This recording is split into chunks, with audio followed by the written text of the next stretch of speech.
이곳을 만지소서.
갑자기 어려운 일을 만났어요. 누군가 도움이 필요해요. 그러면 누구에게 도움을 요청하겠습니까? 이 사람, 여 사람이 있어요. 누구에게 도움을 요청하겠어요? 가장 능력 있는 사람에게 요청하겠죠. 만약에 내가 돈이 필요하면 나에게 돈을 빌려줄 수 있을 돈을 가진 사람에게 요청하겠죠. 무슨 힘이 필요하면, 힘이나 권력이 필요하면 그 권력을 가진 사람에게 요청을 하겠죠. 아마 여러분이 이렇게 살면서도 그런 수많은 우리가 크고 작은 어려움들을 만나잖아요. 그때 그 어려움들을 만나면 여러분 누구에게 그 어려움을 해결하기 위해서 도움을 요청합니까? 어떤 분은 친구에게, 어떤 분은 내 엄마 아빠에게 도움을 요청합니다. 왜냐하면 그 사람이 나를 도와줄 수 있을 것이라고, 그 사람이 나를 도와줄 힘을 가지고 있을 것이라고 생각하기 때문입니다.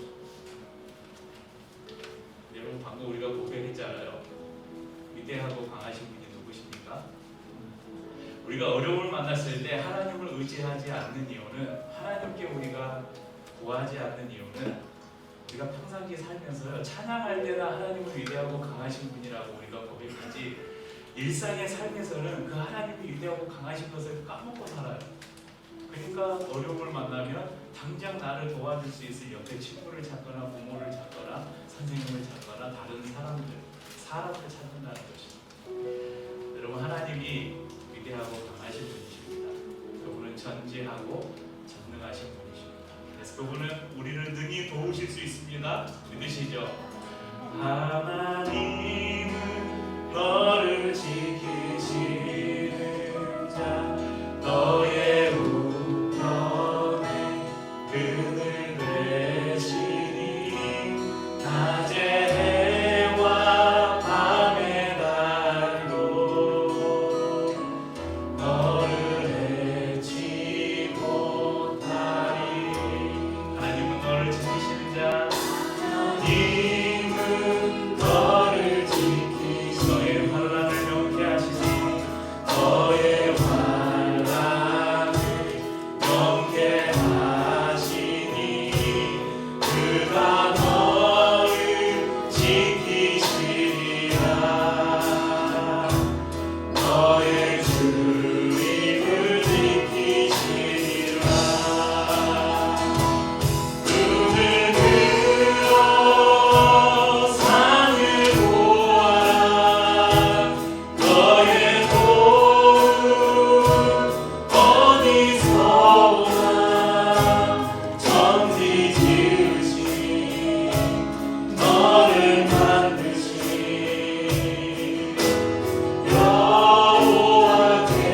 여호와께로다. 특별히 우리 부모님들, 여러분의 자녀를 이렇게 양육하실 때 아이들이 나에게, 부모에게 엄마 아빠 이거 도와주세요, 이게 필요해요 이렇게 요청하잖아요. 그럴 때 당장 이렇게 필요한 걸 주고 도와줄 수도 있지만 하나님께 한번 기도해 볼까? 하나님이 너의 도움이시야. 하나님이 너가 필요한 것을 채워주실 거야. 한번 같이 기도해 볼까? 이렇게 한번 아이들에게 이야기해 보십시오. 그래서 아이들이 어려서부터 나를 돕는 분이 내 엄마고 내 친구일 수도 있지만 하나님이 그들을 통해서 나를 돕는구나, 이것을 어려서부터 배울 수 있도록 그렇게 한번 해보십시오. 이제 이 찬양을 우리가 1인칭으로 한번 고백해 봅시다. 하나님은 나를 지키시는 자, 하나님은 나를 지키시는 자, 나의 우편에 그늘 되시니 낮에 해와 밤의 달도 나를 해치 못하리. 하나님은 나를 지키시는 자, 하나님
귀한 교회이고 가족 같은 교회.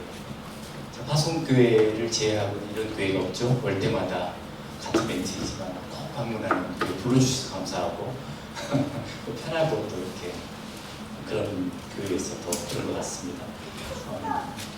제가 작년이었죠. 그래서 기도 편지 보낼 때 한번 다녀간 사역 집신 사역자인데 토마시 사역자가 사역하는 교회 니로도니 교회 갑자기 여름에 돌풍이 불어서 흙벽돌로 지은 집이라 지붕도 날아갔고 벽도 금이가 무너질 위험한 상태여서 이렇게 보수공사에 필요한 또 후원 요청을 드렸던 기도 편지를 드렸는데 제일 먼저 모금하는 방법까지 알려주시는 목사님이 동참해 주셨던 교회가 길위의 교회에서 그게 마중물이 되어서 좀 공사가 더뎌지고 겨울이 왔고 해서 올 봄까지도 못 마치고 집신이 인건비 줄인다고 좀 싼 그런 집신대들 가운데서 이렇게 하다 보니까 늦어져서 오기 전에까지 이제 마치고 왔습니다. 그래서 너무 감사했고 동참해 주셔서 이 자리에 들어서 다시 한번 감사 인사를 드리고 싶습니다.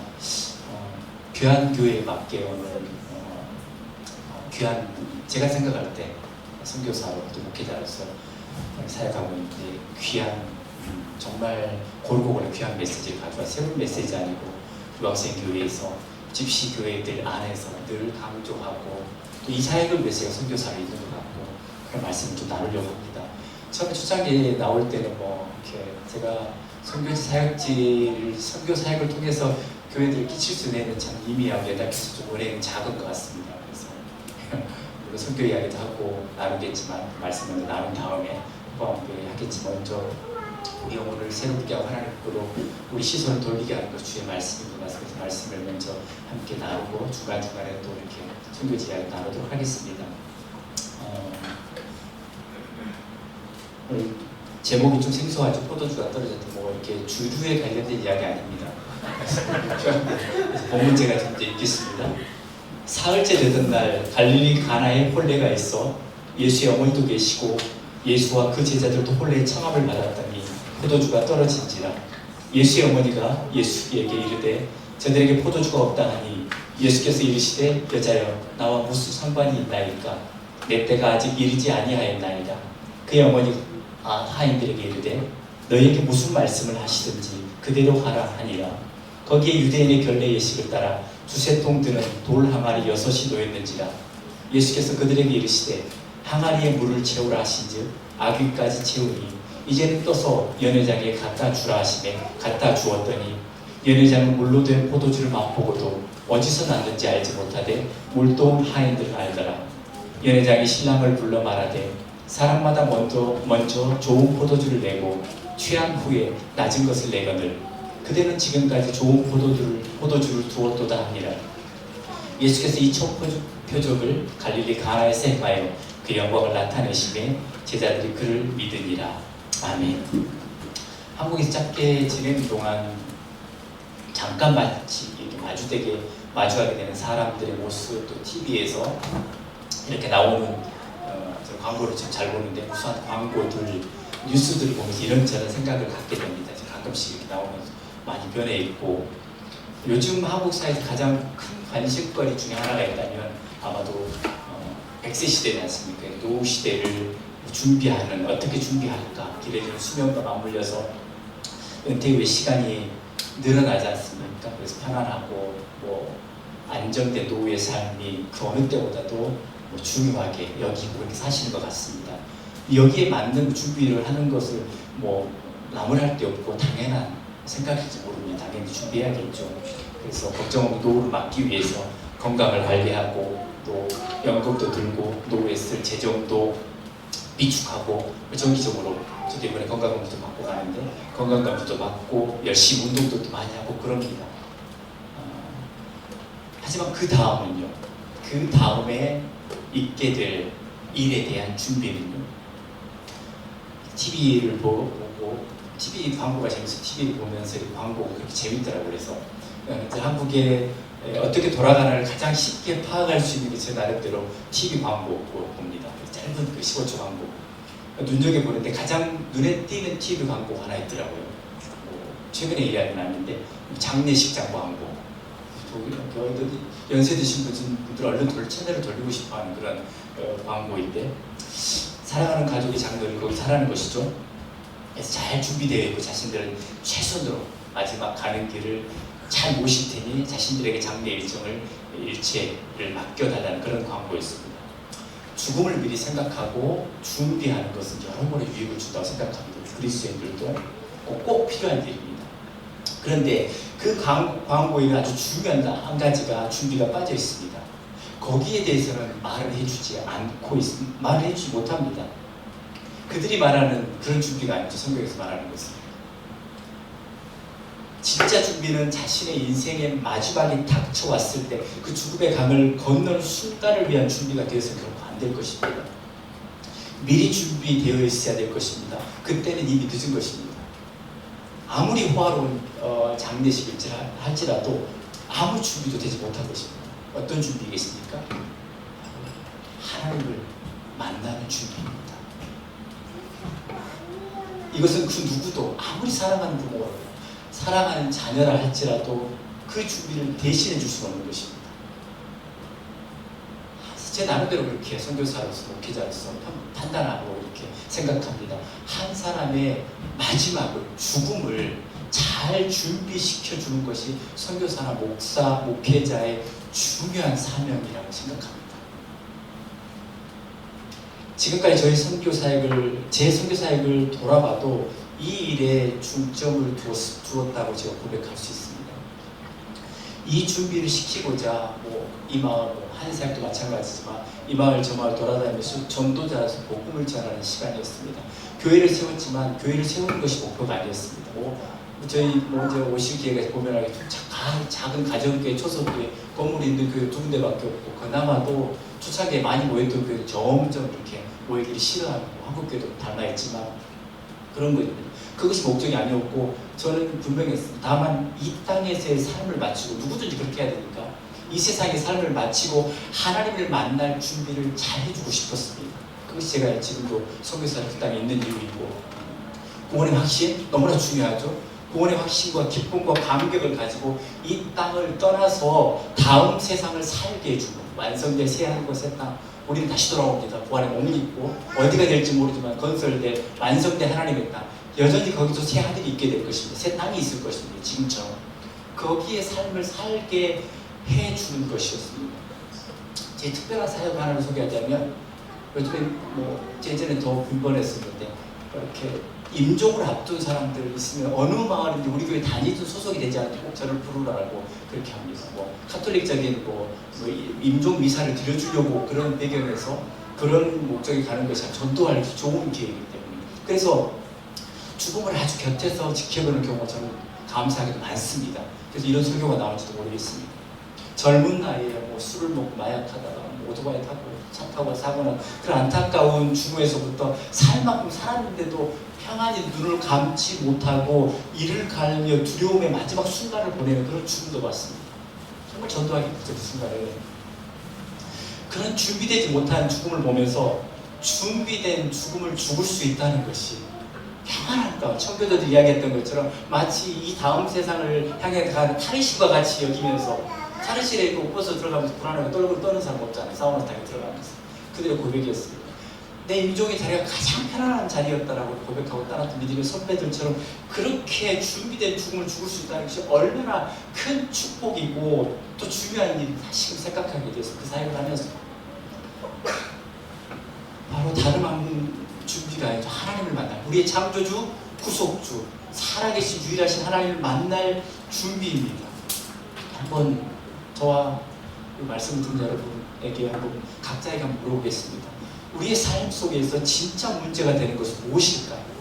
그리고 가장 중요한 것이 있다면, 중요하게 붙잡고 생각해야 될 것이 있다면 그것이 무엇일까요? 우선순위를 매긴다면 정말 첫 번째 1순위가 되어야 될 것이 있다면 무엇일까요?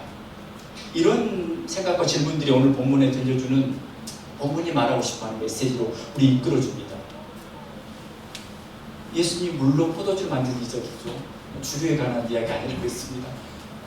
참 많은 여러 이적 가운데서 특별히 이 기억된 이적 중에 하나는 저에게는 왜 하필이면 그 첫 번째 8가지 이적 중에서 요한복음에 나오는 이적 중에서 포도주를 만드는 그런 일을 하셨을까? 저는 오늘 본문을 성경적인 관점에서 풀어보려고 합니다. 본문의 무대는 결혼잔치입니다. 혼인잔치 축제죠. 그런데 이 이야기 처음 부분에서 우리는 읽은 본문에서 성공하지 못한, 갔다 잘못했으면 실패하게 될 그런 결혼식을 보게 됩니다. 모든 것이 완벽했습니다. 기쁨으로 출발했습니다. 풍성하게 차려진 음식상들 생각해 볼 수 있고, 많은 축하객들의 흥겨운 소리들, 막 떠드는 소리들 들을 수 있습니다. 그런데 그 다음에 저녁이 찾아옵니다. 포도주가 떨어집니다. 3절이죠. 포도주가 모자란지라. 그리고 혼인집 주인을 향한, 그 주인이 있었겠죠. 혼주, 창피와 수치가 찾아오고 축하객들이 흩어져서 집으로 돌아가야 하는 그런 지경입니다. 곳곳에서 수근수근거리는 소리가 들려오거든요. 포도주가 떨어졌대. 그치? 이제 그 포도주가 떨어졌대. 포도주가 떨어졌다는 것은 그 당시 배경을 좀 이해할 필요가 없습니다. 잔치에 흥이 깨어졌다는 의미입니다. 지금 같으면 문제되고 없죠. 포도주가 떨어지고 주류가 떨어졌으면 어디 가서 사오면 되지 이렇게 생각하는 그런 시대가 아니지 않습니까? 동네 마트에 가서 쉽게 사올 수 있는 그런 시대가 결코 아니었습니다. 아주 난처한 상황이었습니다. 보통 주석가들에 의하면 유대인은 혼인잔치를 한 일주일씩 계속되곤 했다고 하는데, 그동안 혼인집 주인은 신랑의 아버지, 식구의 그런 혼주는 손님들에게 포도주를 계속 제공해야 했습니다. 그러니까 이 연회장이라고 본문에 나오죠. 잔치의 책임자는 잔치가 진행되는 그런 상황을 보면서 남은 포도주 양을 잘 계산하여서, 그리고 갈수록 조금씩 이제 부족할 것 같으면 물을 타서 희석시켜서 희석된 포도주를 내오는 일이 다반사였다고 합니다. 그래서 10절에 그런 표현을 보게 됩니다. 연회장이 하는 말이죠. 사람들이 보통 사람마다 먼저 좋은 포도주를 내고 취하면 맛을 구분 못하니까 이제 물을 섞어도 취했으니까 모르니까 희석된 포도주를 가져오는데, 당신은 지금까지 가장 최상품의 포도주를 남겨두었다라고. 물론 예수님이 만드시면 최상품이었겠죠. 이런 말이 이런 배경인 것이 10절의 말씀입니다. 포도주가 얼마나 그 당시에 중요했던지, 그 혼인잔치에서 그런 자료가 있습니다. 잘못 계산하여 잔치가 한창인데 포도주가 떨어져서 소송이 제기됐다는 그런 자료도 있습니다. 당시에. 하객들이 이럴 것까지 할 필요는 없을 것 같은데요. 이런 일들도 있고. 그런데 가나의 혼인잔치의 연회장 계산은 잘못했던 것 같습니다. 떨어졌습니다. 그러니까 저는 그 세계를 잘 알지 못합니다. 그러니까 모르는데, 술을 좋아하시는 분들은 술을 마시다가 중간에 딱 떨어지면 그것처럼 기분 나쁜 것이 없다고 그렇게 들었습니다. 그래서 여기 계신 분들 아마 경험이 없어서 아마 지금 무슨 말인지 잘 이해 못할 것같습니다. 기분이 막 올라가는데 딱 뭔가 부족한 이래서 다 이제 끝, 집으로 가, 이런 상황입니다. 지금 흥겨운 잔치는 이제 끝입니다. 남은 것은 혼인집 주인과 신랑 신부, 부모님 포함한 신랑과 신부의 수치와 창피입니다. 그 당시에는 그래서 지금 문제될 거 없죠. 그리고 기쁨이 사라진 그 잔치를 멈추고 각자 집으로 돌아가는 것 외에는 이제 남은 일이 아무것도 없습니다. 여기까지 본문 이야기를 하고 다시 돌아옵니다. 우리가 살고 있는 이 세상이 마치 이와 같다고 판단되어집니다. 인생이 이렇습니다. 오늘 본문에서 우리는 인간이 처해 있는 그 상황을 살펴볼 수, 좀 성경적으로 생각해 볼 수 있습니다. 하나님을 알지 못하고 하나님을 불신하는 이 세상의 가장 큰 문제가 무엇이냐면 하나님을 모르고 살아가는 것. 안타깝지만 거기에는 기대할 미래가 있겠습니까? 없겠습니까? 없습니다. 우리 그리스도이지 않습니까? 안쓰럽지만 거기에 기대할 세상적인 어떤 복, 그런 거 말고 거기에 기대할 진짜 축복은 없습니다. 잔치의 흥은 깨어지고 기쁨이 사라진 상태로 곧 그것이 하나님이 없는 인간의 실상이다라고 성경은 곳곳에서 고발하듯이 이야기합니다. 돌아오라 하나님께. 아모스 4장 12절 내 하나님 만나기를 준비하라, 예비하라 이스라엘. 성경이 말하고 있는 것은 인간이 나름대로 진짜 만족, 진짜 행복, 진짜 기쁨이 아닌 자신들이 만들어내, 고안해내요. 에레미야서 말씀인가요? 터진 웅덩이, 하나님 물을 쏟아부어도 터져서 흘러넘치는데, 새어버리는데 인간이 스스로 만든 웅덩이를 팠다라 하나님 지적하지 않습니까? 있어요. 마치 그런 것처럼 다 할 수 있습니다. 하나님 빼고도. 하나님 없어 뭔가를 할 수 있는데, 하지만 결국은 이 세상은 떨어진 포도주처럼 포도주가 떨어질 수밖에 없고, 기쁨이 제공하는 그 매개체였죠. 포도주는 이 잔치에서. 그런데 그렇게 계속 공급해 줄 수 있는 것, 떨어질 수밖에 없는 그런 세상을 우리는 살고 있다는 것입니다. 이제까지 집시 사역만 선교사로 19년째 사역이 시작되어 있고, 17년 언어 잠깐 1년 반 하고 지금 17년 가까이 부딪혀온 집시 민족은 정말 그 흥이 많은 민족입니다. 출마. 언제든 집시 마을 거리들 가면은 그들 유명한 집시 음악도 유명하고 유랑 민족이고, 큰 소리로 음악을 틀어놓고 막 예배 시간 방해될 정도로 막 집을 꺼달라고 해야 될 부탁해야 될 정도로 그런 집들이 쉽게 볼 수 있는데, 음악만 나오면 뭐 누가 시키잖아. 손과 발을 요란하게 흔들면서 집시 스텝 댄스가 있습니다. 춤을 추면서 결혼식은 말할 것도 없고, 자녀들의 졸업식 날에도 온 동네 사람들을 불러놓고 잔치를 벌여야 되는 8학년 졸업했다고, 초등학교 졸업했다고, 그런 민족입니다. 곁에서 지켜보면 참 그런 유희를 좋아하고 흥이 많은 그런 민족이라는 생각을 하는데, 하지만 제가 선교사로서 그것을 지켜보면서 제 마음은 쉽게 이내 그냥 무거워집니다. 어두워지고.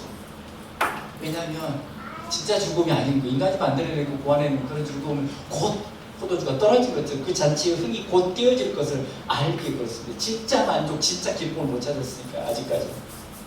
성경이 분명히 말씀하고 있는 것 한 가지, 인간이 하나님이 빠진 그런 어떤 자신들만의 어떤 축제, 잔치를 열고 뭘 다 할 수 있는데, 결국은 끝나는 시간 그 흥이 깨어질 것이고 그 기쁨은 곧 사라질 수밖에 없다는 경고입니다. 그런 세상을 저와 여러분, 그리고 이 세상 사람, 하나님을 알든지 모르든지 그런 세상을 모든 사람이 살아가고 있습니다. 겉으로는 잔치가 있는 것 같습니다. 여러 모양이. 겉으로는 다 한겹습니다. 겉으로는 외로운 사람 하나도 없는 것 같습니다. 겉으로 보면 다 괜찮은 것 같고, 속을 누가 알겠습니까? 사람의 속을. 겉으로는 다 괜찮은 것 같고, 겉으로는 다 잘 사는 것 같습니다. 온갖 종류의 어떤 기쁨도 있는 것 같고 기쁨도 있는 것 같아 보입니다. 그런데 오늘 본문이 제시하는 메시지처럼 계속되는 그런 만족, 기쁨을 제공할 그런 인간의 잔치가 세상 어디에 있겠습니까? 잠시죠. 결혼과 신혼의 기쁨도, 뭐 입학과 졸업의 기쁨도, 좋은 직장에 입사한 기쁨, 새 집을 마련한 기쁨도 잠시죠. 뭐 영원한 것이 어디 있습니까? 세상 인간들이 경험하는 것중 물거품과 같은 인생을 살고 있습니다. 지나가죠. 지나가고 있는 잠깐. 저 34살에 선교사로 나가지고 19년차 53시대에서 이렇게 19년 세월을 받고 있는데, 차야와 같은 시간이었던 것 같습니다. 겉으로는 매우 아름답고 화려하고 매력적으로 보이고 흥분되게 보이지만, 터지고 나면 물방울 노래 하시죠? 이렇게 아이들 할 때 햇볕에는 찬란해 보이지만 순간이죠. 탁 터지고 나면 그 공기밖에 남은 건 아무것도 없습니다. 마치 이렇게 세상에 물거품 터지면 아무것도 없는 빈손들이고 하나님 앞에 서야 될 존재들이 인간이다라고 창조주께서 우리에게 성경을 통해서 말씀하십니다. 포도주가 떨어진지라 그 시간이 반드시 올 것입니다.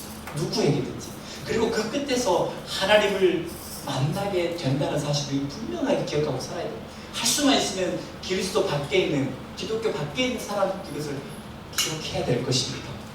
이것이 본문에서 우리에게 보여주고 있는 인간이 처해 있는 실상에 대한 설명입니다. 작년에 한국에 왔을 때 저만 왔는데 우연한 기회에 접하게 된 책 한 권 있습니다. 제 개인적으로 굉장히 꼭 한 번은 필독서처럼 여기 계신 것도 읽어봤으면서 한번 소개해드리려고 합니다. 김여환이라는 여자 의사분이 쓰신 책입니다. 대구 의료원 평원관에서 호스피스 병동 통증 완화 의료센터장으로 일하신 의사분이신데, 그 당시까지, 지금 더 하셨겠죠? 800명의 그 암 환자들에게 임종 선고를 해오면서 죽음에 대해서 느끼고 생각했던 말을 다른 사람들한테 좀 시급하게 알리고 싶어서 쓰신 책입니다. 제목이 죽기 전에, 더 늦기 전에 라는 책입니다. 원자는 이것입니다. 더 늦기 전에 미리 죽음을 생각하고 준비하라는 것이었습니다. 호스피스 병동의 그 통증 완화 센터장으로 계시던 내용 중에 오늘 설교와 관련된 부분이 있어서 좀 잠시 그 대목을 읽어드리겠습니다. 아버지에게 치료가 무의미하다는 말을 해도 불효자식이 아니다. 아내에게 남은 시간이 많지 않다는 말을 해도 잔인한 남편이 아니다. 우리는 그를 사랑하지만 나쁜 소식을 알려야 한다. 아니, 그를 사랑하니까 나쁜 소식이라도 알려야 한다. 남은 시간이 많지 않다는 것을 알게 된 환자는 그의 성정대로 뒷정리를 할 것이다. 누군가는 책상 서랍을 깨끗이 치워놓을 것이고, 누군가는 만나고 싶어 했던 사람들을 만날 것이다. 가족들의 심정에 비하겠느냐마는 80살이 된 인생의 대생부이자 아침 저녁으로 얼굴을 맞이하는 내 환자에게 비극적인 말을 꺼내는 것은 내게도 마음이 휘청거리는 일이다. 나도 백색 가운을 입은 의사이기 전에 된장 냄새 풀풀 나는 한국 사람이다.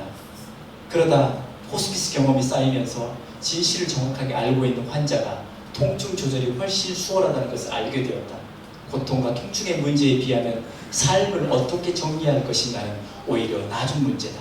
사랑하는 네가 아프지 않게 떠날 수 있도록 배려하는 것, 그것이 우리가 나쁜 소식을 알릴 용기를 내야 하는 이유다 라고 적고 있습니다.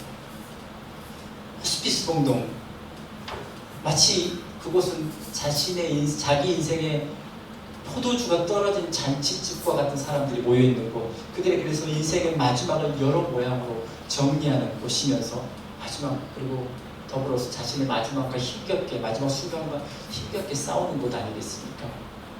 기독교적 세계관의 서술의 책은 아니지만 많은 것을 생각하게 해주었습니다. 제게 꽂힌 단어를 읽으셨습니다. 문장, 나쁜 소식을 들어야 한다는 거죠. 들려줘야 된다는 거. 아파도 힘들어도 들어야 합니다. 그래야 더 늦기 전에 준비할 것 아닙니까? 기독교 복음의 순서도 똑같습니다.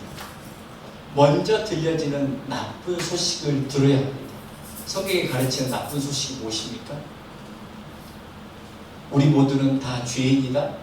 그 죄인들을 향해 현재적으로 하나님의 진노가 머물러 있다. 그리고 잠시 유보된, 미루어진 그 형벌이 실제가 되는 날이 반드시 온다. 이 나쁜 소식을 먼저 들어야 됩니다.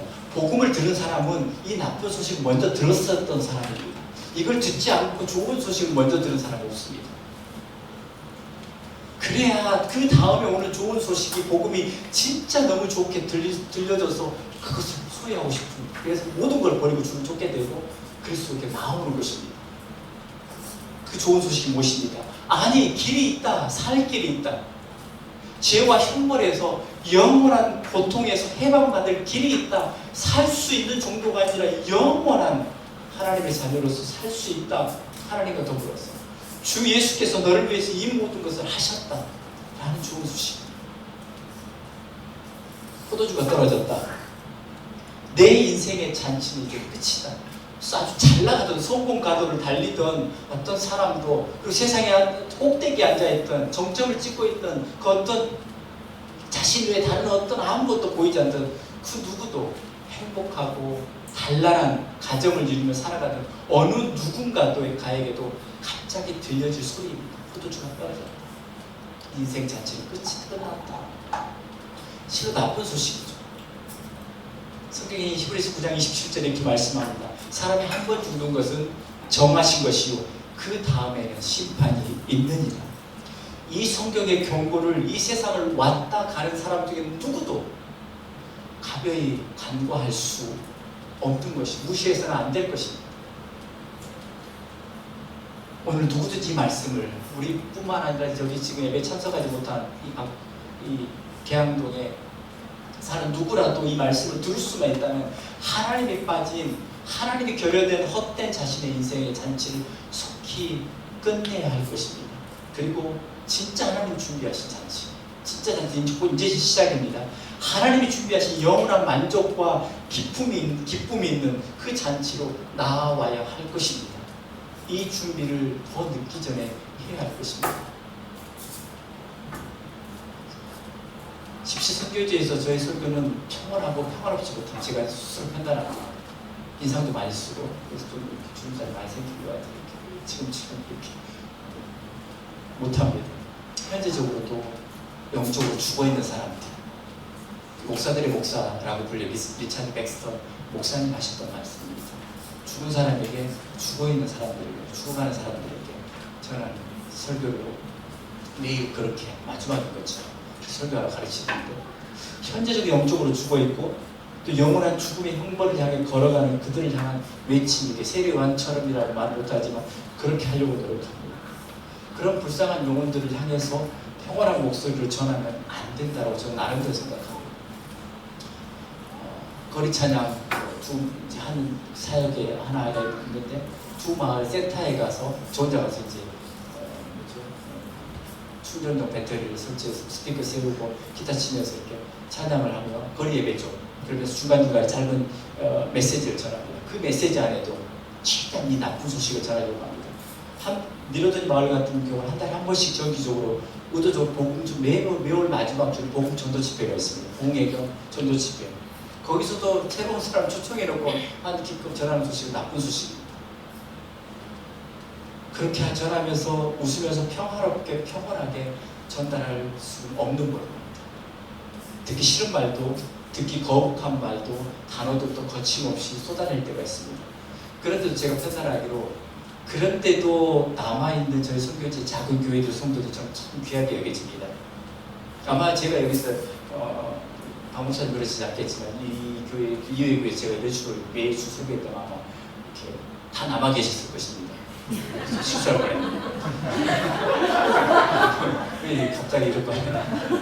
정말 귀합니다. 그래서 그 메시지를 그러니까 초창기 오히려 저는 교회가 막 천막교회에 지면은 100명이고 들어갈 수 있는 교회가 부족해서 막 옮겨야 되고 막 옵니다. 외국 선교사가 한 가지 말도 좀 하고 뭐가 또 얻을 거 있나 해서 막 오는데 갈수록 떨어지죠. 이런 말 아닐까요? 그런데 남아있는 사람은 진짜 저는 귀합니다. 아 정말 영혼을 살 사람들이 다시 만날 사람들이구나. 잘 받아들이고 있다는 증거이고 거부하지 않고 있다는 증거이기 때문입니다. 가난한 사람들과 집시 민족에 대해서 영상도 준비 안 했고 자세히 소개도 안 했지만 정말 가난한 사람이 겨울에는 때릴 게 없어가지고 가구를 다 부셔서 벽난로에 떼는 가정도 있고 옷까지 나중에 떼를 거 없이 추우니까 옷을 떼우는 그런 가정도 지금도 있습니다. 2024년에 2023년 겨울까지 있었습니다.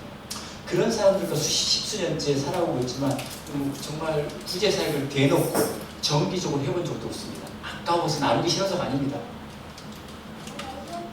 몰래 사역자를 통해서 밤에 몰래 유학생들이 모아준 한인교회 성도들이 모아준 옷을 전달하고 생필품 전달한 적이 있지만 대놓고 정기적으로 밝은 낮에 모여서 막 이렇게 선교용으로 전도용으로 사용했던 적도 없고 왜냐하면 그 선교학교 용어로 그런 말이 있습니다. 라이스 크리스천, 쌀 신자. 무슨 말이냐면 선교사들도 뭔가 부유한 나라에서 왔기 때문에 뭔가 얻을 것이 있어서 교회에 나오고 남아있는 그런 가짜 신사들을 만들지 않기 위함이고 오히려 그래서 이런 이 준비, 이 복된 준비에 방해될까봐 어떤 준비입니까? 진짜 그들의 인생 끝에서 잔치 끝, 포도 떨어졌다 와라 할 때 그 준비가 안 될까? 그 준비에 방해될까봐 그래서 가난한 집시들 대상으로 오랜 시간 선교하면서 정말 조심하고 경계했던 부분이 그것이었습니다. 구제사역과 이렇게 방해되지 않도록 이 복된 준비에 장애물이 되지 않도록 오늘 말씀과 관련해서 이건 여러분과 관련된 이야기인 것 같습니다. 그리스도인들 복된 준비와 관련돼서 하나만 더 언급해서 기억했으면 좋겠습니다. 오늘 10절에서 주님께서 만드신 포도주는 이제껏 맛본 포도주와 비교할 수 없는 맛이었습니다. 당연하게 주님이 만드셨는데 물이 아니라고 흙으로 만들었다고 해서 주님이 만드신 것인데요. 10절에 연회장이 그러죠. 신랑을 부릅니다. 사람마다 먼저 좋은 포도주를 내고 취한 후에 낮은 것을 좋지 못한 것을 내는데 그대는 지금까지 좋은 포도주를 두었도다. 최상의 품질을 지금 맛본 것이죠. 우리 주님께서 우리 인생에 지금까지 해왔던 일도 딱 이와 같습니다. 그리고 앞으로도 그리고 영원히 주님께서 하실 일들은 항상 일어날 것입니다. 무슨 말이냐면 어제보다 오늘이 주님을 언제 만나셨습니까? 첫사랑이 시작된 거 언제였습니까? 주님과. 근데 어제보다 오늘이 그리고 오늘보다 내일 맛보게 될 어떤 그 행복, 만족감, 기쁨이 더 클 것입니다. 더 나을 것입니다. 그렇게 고백하시면 한번 아멘 하십시오. 그리고 우리는 끝도 아닙니다. 지금 세상에 주는 건 반대죠. 세상에 주는 어떤 만족, 기쁨 언제나 처음입니다. 나중보다 낫습니다. 예외가 없습니다. 진리죠, 물리죠. 좋아했다가도 갑자기 입학, 결혼, 다 세차, 새집, 거기 평생 갑니까? 1년이나 가면 다행이죠. 그러나 주님이 주신 것은 언제나 지금보다 낫습니다. 1995년에 히로시마에서 지금 달려오고 있는데 지금까지 그렇게 맛보고 있고 기쁘고 행복하고, 그러나 저는 그림도 맛보지 못했어요. 더 할 것입니다. 여러분도 마찬가지일 것입니다. 이것이 얼마나 우리의 위로와 우리 장래, 장차 임할 은혜와 복이 우리 더 큰 사람들입니다. 우리 그걸 바라보고 가는 사람들입니다. 그리스도인 됐다 끝이 아닙니다.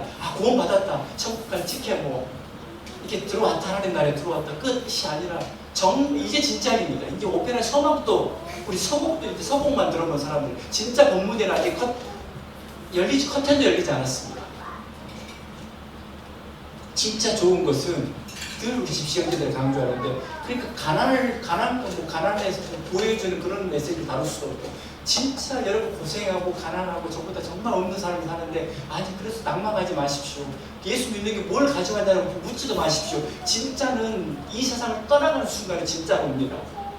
그리고 그 준비를 하셔야 됩니다. 지금 진짜 좋은 것 우리는 아직 시작도 못했습니다. 그리스도에 된 것이 끝이 아닙니다. 우리 인생 순간순간에 많은 기쁨과 행복을 하나님께서 허락해 주셨습니다. 아이가 태어났을 때 여러 가지 여러분 기뻤던 순간들 떠올리시고 감사했고 행복했고, 그런데 그것도 감히 말씀드리면 그림자에 불과했습니다. 실체가 아니었습니다. 이 세상을 떠날 때 진짜 우리 이 고백을 할 수 있습니다. 하나님 만나러 갈 때 어떤 것입니까? 이제 진짜 시작이다. 이제 진짜. 이 고백을 언제 한다고요? 저와 여러분 언젠가는 하나님 부르시겠죠? 떠나갈 때 말입니다. 세상에 감히 꿈이나 꿀 고백입니까? 슬퍼서 눈물바다가 된 장례식장에서, 임종의 자리에서, 병원에도 호스피스 병원 침대 위에서 이런 말이 가능하겠습니까? 이제 진짜 시작이다.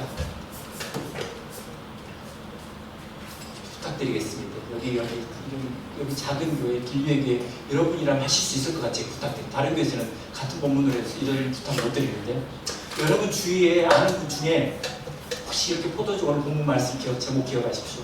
포도주가 떨어진 채로 와서 자신의 인생의 소망이 산산조각 난 것처럼 그런 상황에 마주하고 있는 사람들, 어떤 사람은 아시는 분이 있거든. 그리고 좀 더 나아가서 죽음 앞에서 어찌할 바를 모르고 낭망하고 슬퍼하고 당황해하고 혹은 분노하면서 마지막 순간을 어떻게 준비해야 할지 모르는 어떤 사람에게 꼭 말씀해 주시고 손붙잡고, 예수 그리스도가 계십니다.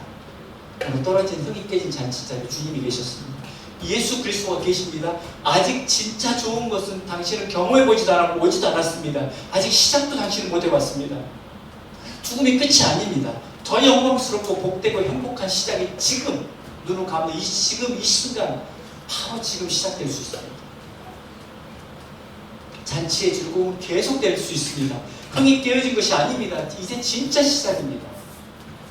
지금 세상 너머에 진짜 기쁨과 즐거움이 기다리고 있습니다. 두려워하지 마시고 당황해하지 마시고 놀라지 마시고 구주의 손을 믿음으로 붙잡으십시오. 그분이 당신을 영원한 복락의 세계로, 죽음의 아픔도 슬픔도 눈물도 고통도 없는 곳으로, 그 영원한 나라로 인도해 주실 것입니다. 제가 아까 말했던 그 특별한 사역, 임종을 앞둔 분들을 붙들고 했던 멘트, 복음 전도 메시지입니다. 이렇게 여러분도 꼭꼭 두 손 잡고 기도하면서 말해주십시오. 그때 하나님이 역사하실 줄 믿습니다. 그가 하나님의 태초 창세전에 택한 받은 백성이라 하나님 그를 그 순간이라도 기억하실 것입니다.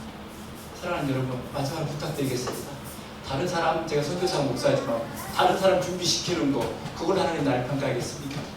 다른 사람을 잘 준비시키는 것도 중요하지만 우리 각자가 하나님 앞에서 설 순간을 잘 준비하며 그날을 의식하며 살아가는 것은 더 중요하다고 생각합니다. 그리스도인으로서. 기독교는 이 땅에서, 여러분이 목사님 통해서 잘 배우셨겠지만, 이 땅에서 번역과 형통을 가르치고 잘 사는 길을 가르쳐주는 것이 기독교가 아닙니다. 오늘 주제에 맞게 하나님과의 만남을 준비시키는 것이 교회이고 기독교라고 생각합니다. 동의하실 수 있겠습니까? 한 사람도 예외 없이 자신의 인생 끝에서 하나님 앞에 서야 한다고 성경은 가르칩니다. 이 세상의 삶을 마치고 나면 자기가 살아온 삶을 두 손에 들고 하나님 앞에 나아가게 서게 될 것입니다. 이것이 인간이 직면한 중요한 사실이고 문제입니다. 피할 수 없는 사실입니다. 지금 현재 어떤 일을 겪고 있고 어떤 삶의 모양으로 어떤 삶을 살아가고 있고 무슨 일을 하고 있는지 이 주제는 그런 것에 개의치 않습니다. 하나님과의 만남, 어떤 엄청난 문제들에 둘러싸여 있는지 상관없습니다. 어떤 급하고 중요하고 결정적인 일은 이보다 중요하고 결정적이고 급한 일은 존재하지 않는다고 생각합니다. 여기 있는 우리 모두는 하나님을 만나게 될 것입니다. 대면하게 될 것입니다.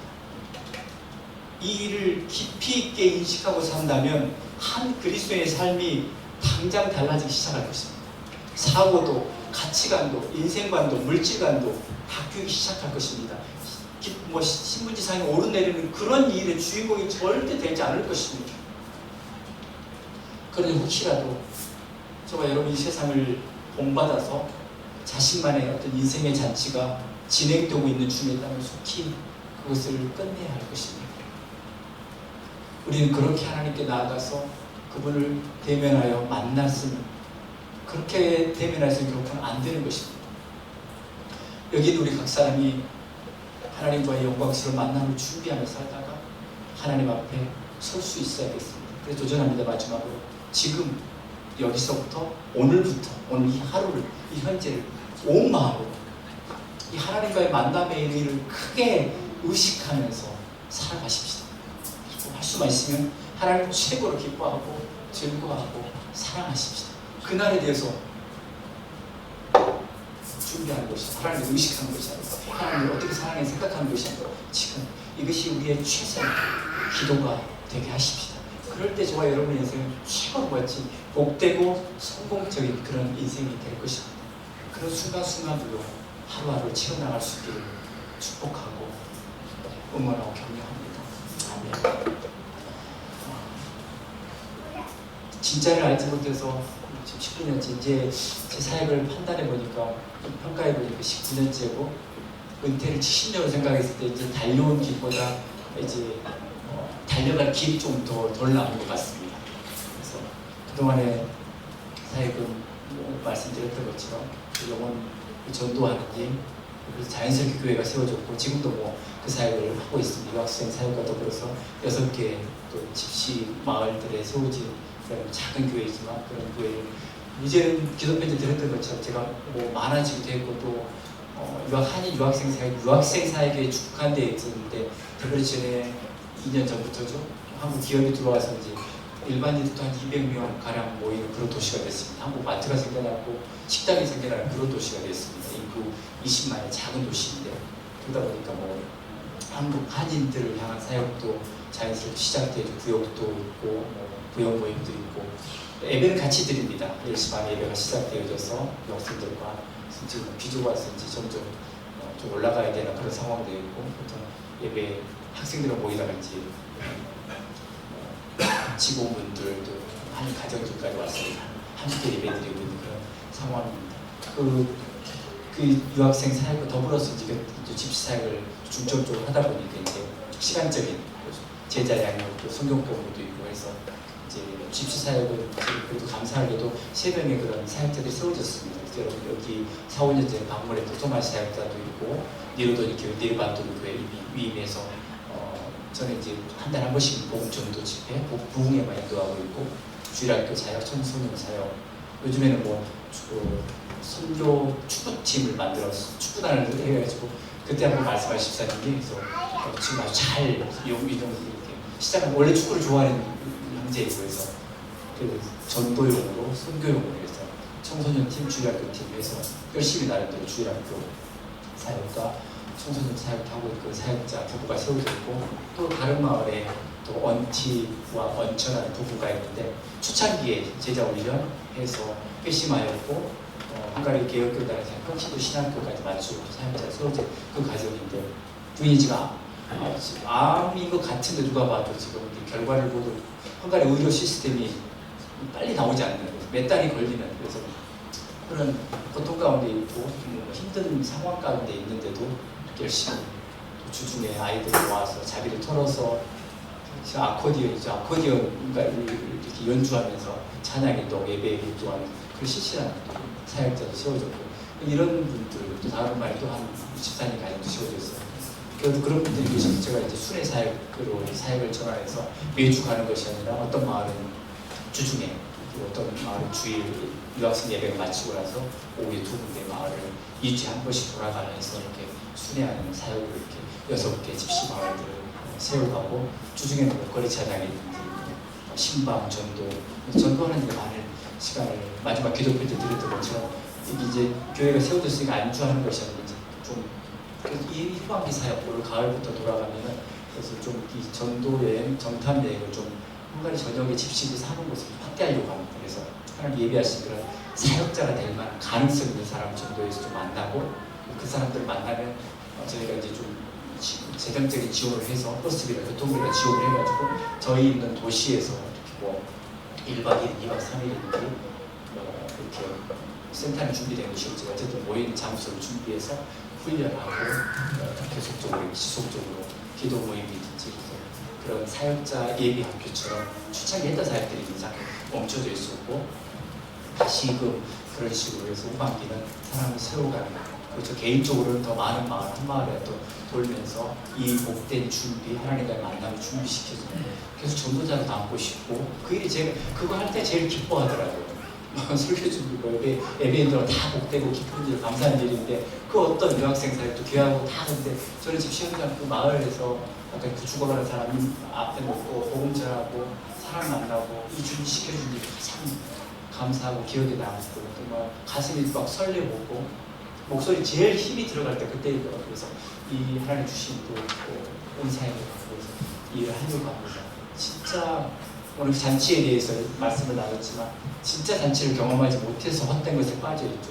진짜 기쁨과 만족을 못 봐서 그렇게 마약 문제가 지금 집시마을에 굉장한 지금 그런 이슈가 되는데, 정말 가짜로 만드는 기쁨과 그런 즐거움에 취해 있는 그 민족에게 진짜 예수 그리스도가 선물한 진짜 기쁨, 만족, 행복을 선물해 주고 싶고, 하나님의 은혜 가운데 하늘의 차원의 기쁨을 맛보게 해주는 것, 이것이 선교사로서 저 한가리 땅에 19년 차 지금 살아가고 있는 저희가 있는 이유이고 앞으로 달려갈 목적인 것 같습니다.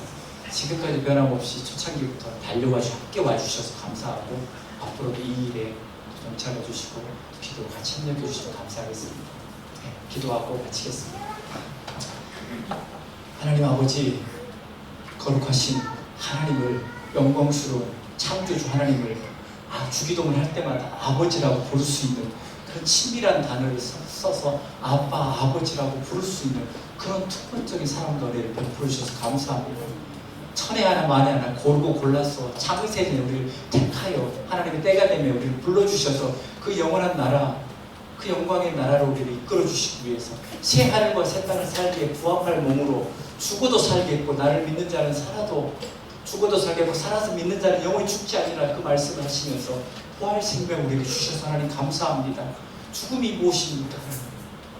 하나님을 만날 그 관문일 것이고, 그리고 잠시 중간 상태에 있다가 부활의 날, 주님이 다시 오시는 날 영광스러운 부활을 할 것이며 다시 돌아와서 새 하늘과 새 땅을 살게 될 그런 엄청난 복과 은혜를 우리에게 주셨습니다.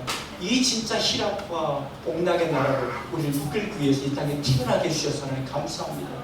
이 사실을 알았고 먼저 알았기에 사명을 주셔서 알리고 선전하는 데 우리도 사용해 주셔서 이 일을 잘하라고 또 교회로 모이게 해주셔서 길 위에 교회를 주의 몸 핏값 주고 세우셔서 일을 할 수 있도록 은혜 주시고 이날 이때까지 도와주셔서 하나님 감사합니다. 앞으로도 교회 계속적인 일을 있게 해주시고 또 하나님 나라를 영화롭게 하는 전도와 선교에 열심을 감당하며 하나님을 잘 예배하는 그런 귀한 가족 공동체, 선교 공동체가 되어지는 이 교회 될 수 있도록 주여 축복하여 주옵소서. 모든 것 주께 의탁하고 감사드리며 주 예수 그리스도 이름으로 기도하였습니다. 아멘.